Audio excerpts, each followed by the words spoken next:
Sanaa, ville des mille et une nuits, est-il vrai que ton emplacement fut choisi par un génie inspiré? Campé au cœur d'une vallée bénie, à l'atmosphère calme et tiède d'une nuit d'été, tu jouis d'un climat idéal chanté par les poètes. Tes maisons, pareilles à une couronne de perles et de rubis, rehaussent la beauté de ton site par l'harmonie de leurs couleurs et la pureté de leurs lignes. Ton architecture audacieuse serait d'origine babylonienne.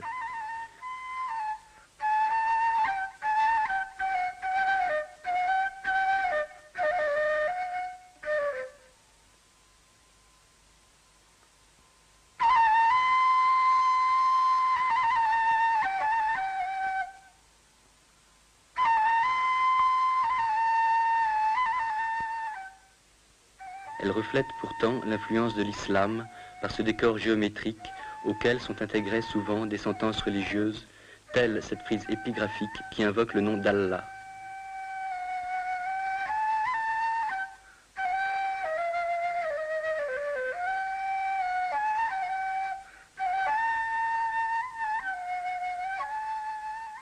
Dans ces édifices, le système sanitaire laisse à désirer.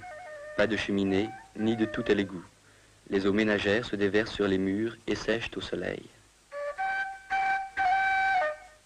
Cette architecture, aux décors riches et fins, rappelle le filigrane des bijoux. Patiemment, avec la précision géométrique d'un architecte, l'orfèvre yéménite crée ses modèles et fabrique ses œuvres d'art en argent massif, tant de fois admirées.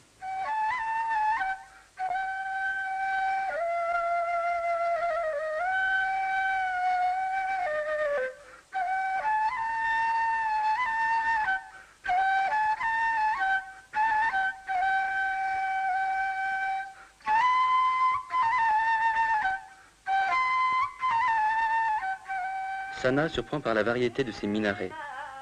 Minaret simple, unique fenêtre vers le ciel, minaret avec balcon et sommet en dents de scie, minaret quasi circulaire à base carrée, conservant le même sommet, minaret entièrement circulaire, minaret richement orné à l'extrémité bulbeuse. Dans le minaret de la mosquée Bakiria, le passage du carré au circulaire s'effectue par un étage polygonal de 16 côtés. Le dôme central est entouré de plusieurs petits dômes qui semblent lui servir de point d'appui.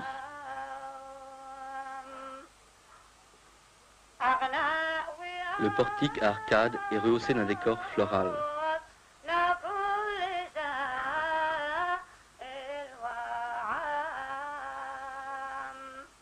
La richesse de cette tapisserie de plâtre ciselé fait de cette mosquée une remarquable œuvre d'art. La grande mosquée de Sanaa fut construite du vivant même du fondateur de l'islam, mais elle a subi au cours des siècles d'importantes transformations.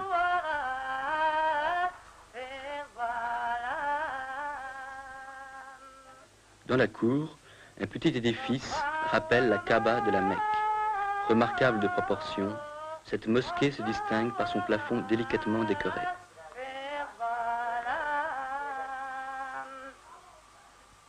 Richement orné, le mihrab évoque l'art musulman d'Espagne. Témoin d'un passé artistique à peine exhumé, ces colonnes, 2 fois millénaires, proviendrait d'un ancien château, Imiarit, le célèbre palais de Gundan. Le passé de cette magnifique cité orientale se perd dans la nuit des temps, mais dès le VIe siècle, elle était déjà considérée comme la première ville du Yémen.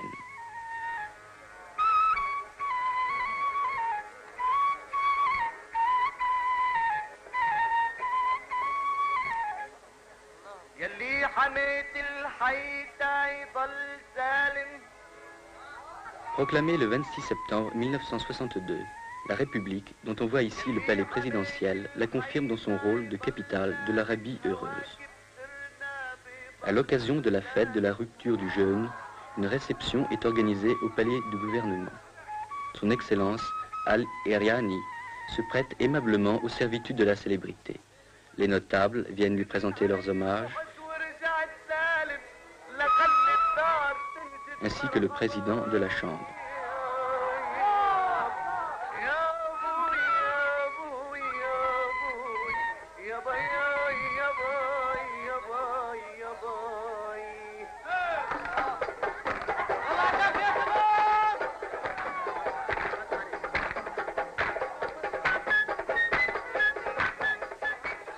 Le matin de cette journée de fête, les fidèles se sont rendus aux différentes mosquées de la ville, particulièrement à Mashhad, lieu de prière en plein air.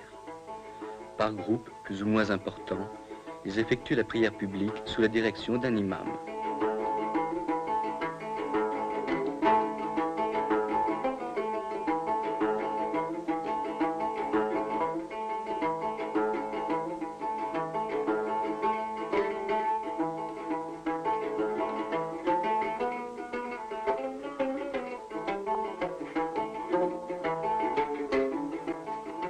Pour cet ultime voyage, une déambulation dans la partie moderne de la ville est de rigueur.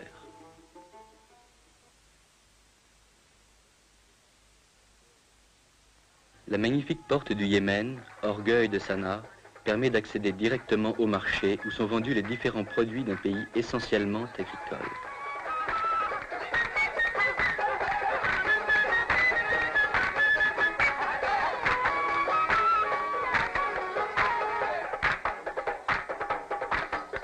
Toujours dissimulée au regard, la femme est parfois drapée de noir. Mais le voile traditionnel aux couleurs vives satisfait davantage la coquetterie féminine.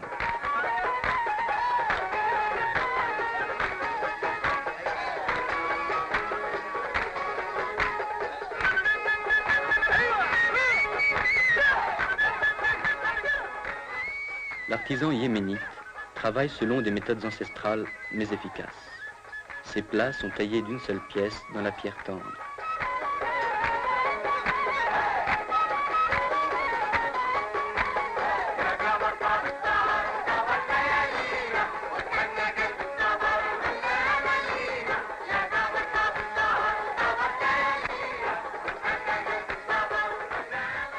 Jadis, les peaux yéménites étaient célèbres dans tout l'Orient. Trempée dans différentes cuves, la peau est lavée, nettoyée, tannée, et lustrée. Ces différentes opérations sont effectuées en plein air, tant l'odeur qui se dégage des bains est suffocante.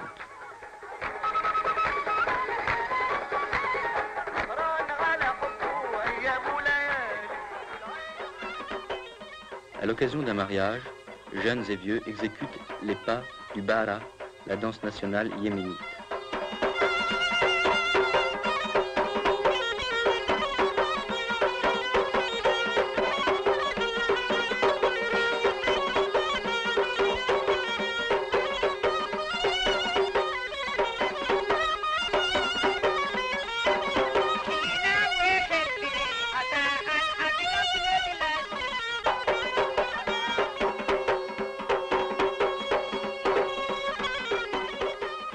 Étrange alliance de l'art et du sacré.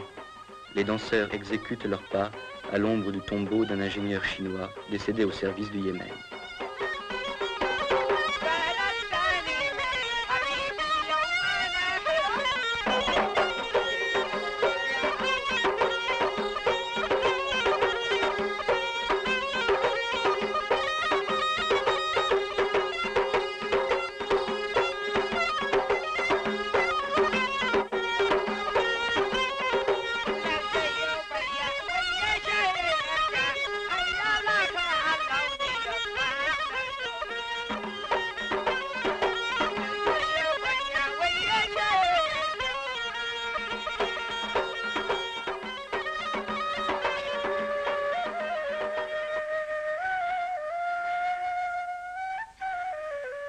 Quittons Sanaa pour Wadi Dar, célèbre par son château, construit sur un énorme socle rocheux, et nous poursuivons notre route vers Amran.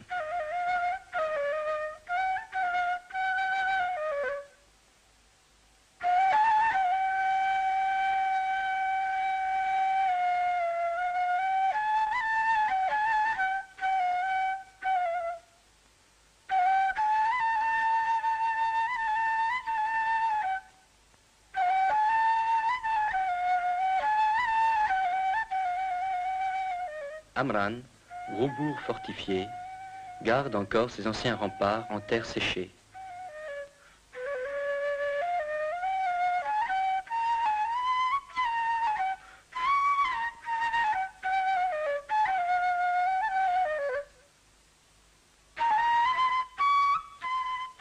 Son petit marché, ses terrasses sans prétention, dénotent la petite ville de province.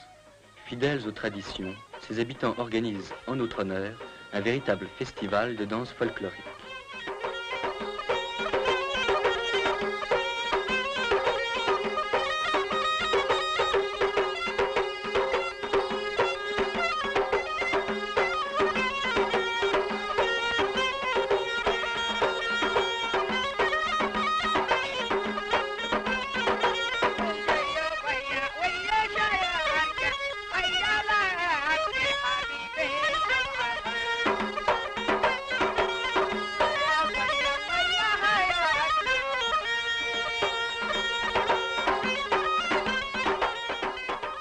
Les danseurs brandissent leur redoutable yambia, enroulent une serviette autour du bras gauche en guise de bouclier et exécutent un pas guerrier.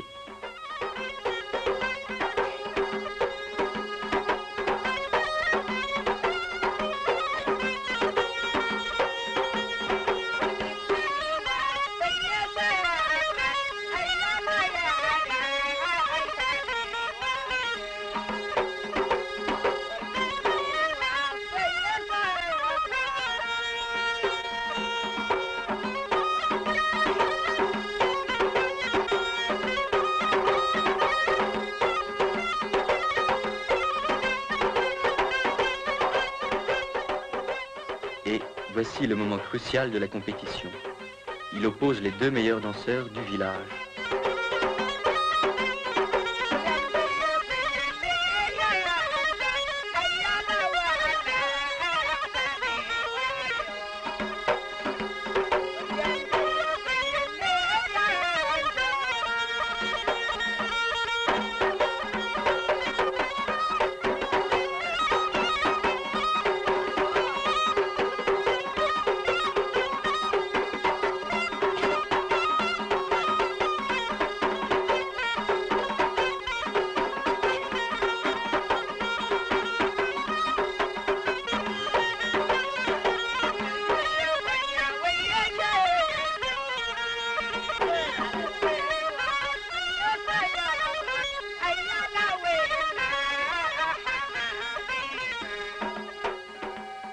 De Amran, nous nous dirigeons vers Kamr, centre vital de la célèbre confédération des Hachides.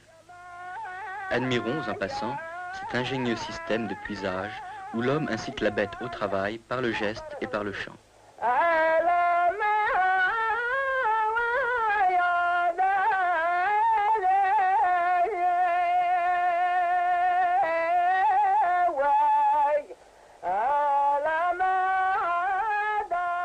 Non loin de la ville, dans une ferme isolée, vivent les tisserands.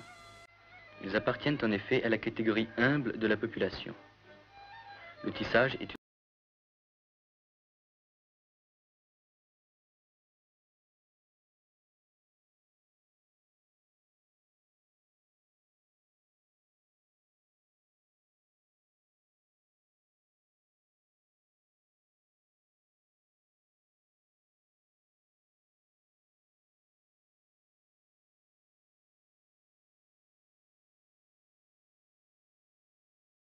uniquement son concours, car elle est avant tout la gardienne du foyer.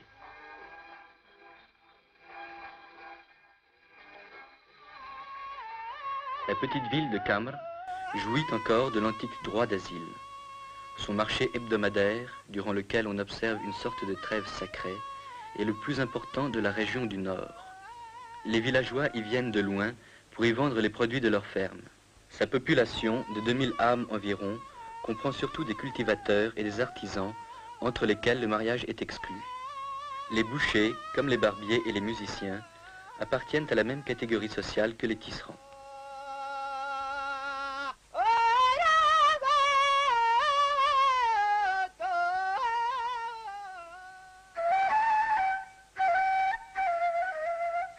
Notre voyage à Zafar n'est pas de tout repos.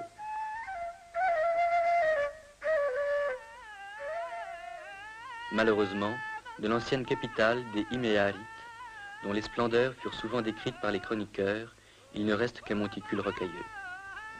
Certaines maisons du nouveau village portent la marque du passé.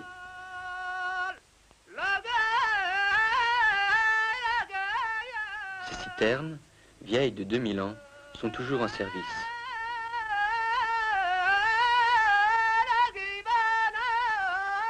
En descendant vers la plaine, le paysage devient moins austère et l'on est agréablement surpris par la fertilité du sol. De loin, on entend le chant ancestral du battage.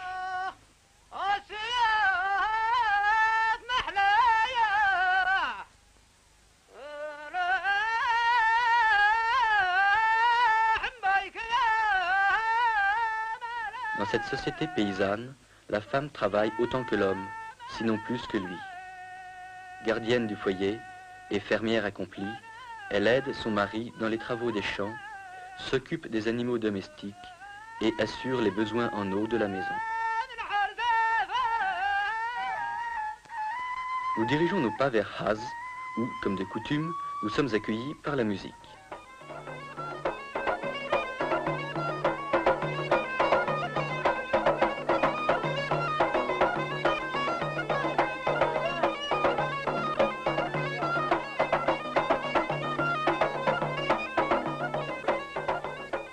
C'est un jour de marché et nous pouvons ainsi admirer le pittoresque des costumes et la variété des produits.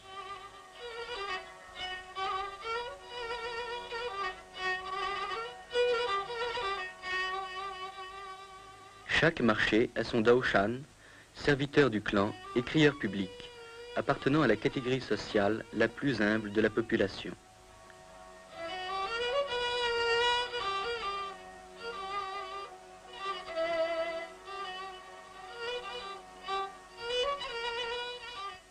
Le marché a aussi son juge, reconnaissable sur ses images à son bâton. Contrairement à la citadine, la paysanne ne se voile pas. Elle se protège seulement du soleil et de la poussière. Le marché terminé, on compte ses gains, on se dit un dernier mot, et l'on prend le chemin du retour vers des villages presque inaccessibles.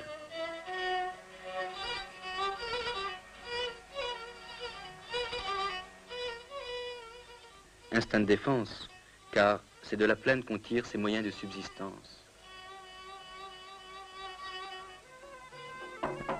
À la fin de notre visite, nous assistons à un grandiose spectacle de danse.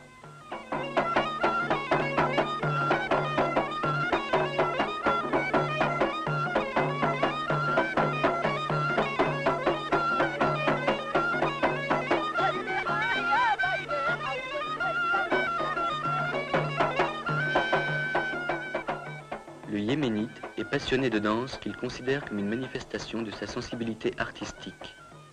Si le rythme et la cadence accusent une certaine monotonie, la chorégraphie est sujette à variation. Les exécutants miment un pas guerrier, alors que l'assistance, comme les combattants des tournois, s'apprête à entrer en lice. Les danseurs imitent tous les gestes de l'attaque et de la défense. Avancent, reculent, frappent et sautent. Ils miment aussi l'attitude du vaincu qui marche presque sur les genoux pour implorer sa grâce au vainqueur.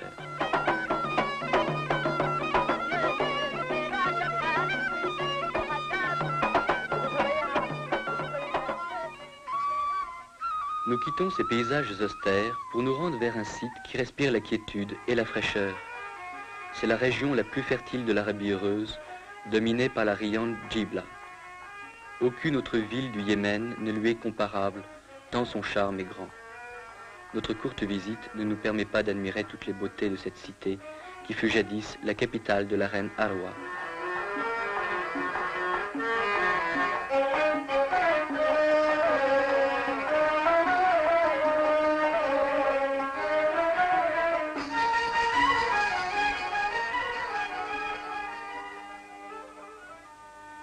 Moins typique que Sanaa, moins fascinante que Djibla, Taïz, la deuxième ville du Yémen, adossée au mont Saber à plus de 1200 mètres d'altitude, l'emporte sur l'une et l'autre par son esprit ouvert au commerce et à l'industrie.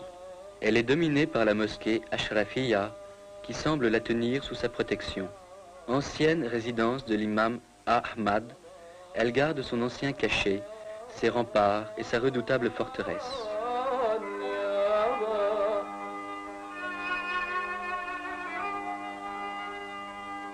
Le palais de Salah vibre encore au souvenir de l'ancien souverain. Il en porte aussi la marque. À l'intérieur de ses murs sont gardés les lions du roi, descendants du couple offert jadis par le Négus.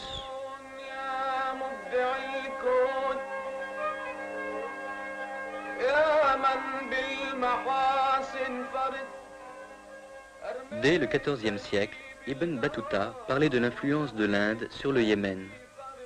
Nous ne le démentirons pas. Taïz regorge de produits de toutes sortes en provenance de ce pays, et l'on éprouve un réel plaisir à flâner dans ses souks.